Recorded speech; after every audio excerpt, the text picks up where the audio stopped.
donne ce souci. Je suis ravi de même. Sans doute il m'est doux, madame. Ouf, vous me serrez trop.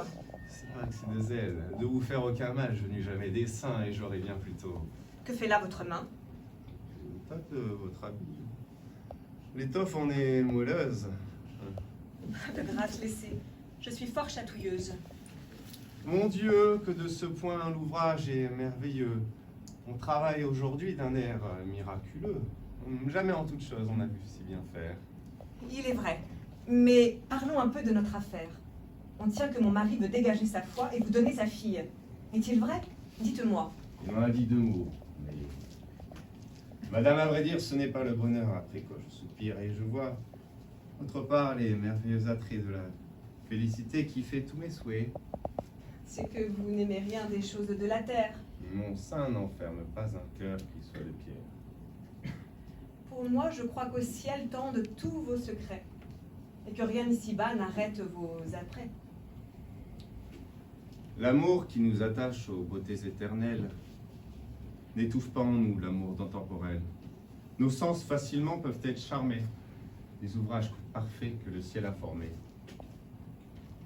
Ces attraits réfléchis brillent dans vos pareils. Mais il étale en vous ses plus rares merveilles.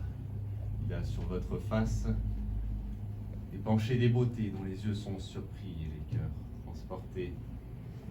Et je n'ai pu vous voir, parfaite créature, sans admirer en vous l'auteur de la nature et d'une ardente amour, sentir mon cœur atteint au plus beau des portraits où lui-même il s'est peint.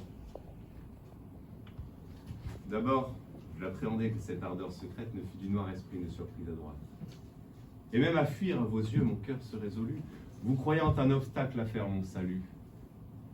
Mais enfin, je connus, ô beauté tout aimable, que cette passion peut n'être point coupable, et que je puis l'ajuster avec la pudeur. Et c'est ce qui m'y fait abandonner mon cœur. Ce m'est, je le confesse, une audace bien grande, que d'oser de ce cœur vous adresser l'offrande. Mais j'attends mes voeux tout de votre bonté, rien des vains efforts de mon infirmité. En vous est mon espoir, mon bien, ma quiétude. De vous dépend la peine ou ma béatitude.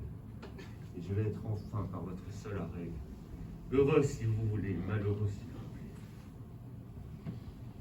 La déclaration est tout à fait galante, mais elle est, à vrai dire, un peu bien surprenante. Vous deviez, ce me semble, armer mieux votre sein et raisonner un peu sur un pareil dessein. Un dévot comme vous, et que partout l'on nomme. Ah, pour être dévot, je n'en suis pas moins homme. Et lorsqu'on vient avoir vos célestes appâts, un cœur se laisse prendre et ne raisonne pas.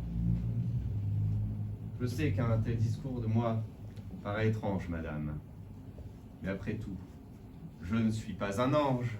Et si vous condamnez l'aveu que je vous fais, vous devez vous en prendre à vos charmants attraits. Dès que j'en vis briller la splendeur plus qu'humaine, de mon intérieur vous fûtes souveraine. De vos regards divins, l'ineffable douceur força la résistance où s'obstinait mon cœur. Elle surmonta tout, jeûne, prière, larmes, et tourna tous mes voeux du côté de vos charmes. Mes yeux et mes soupirs vous l'ont dit 1000 fois. Et pour mieux m'expliquer, j'emploie ici la voix.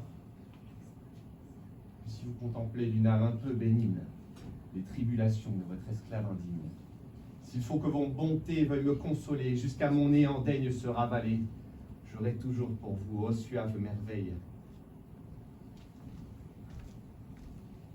une dévotion à nul autre pareille.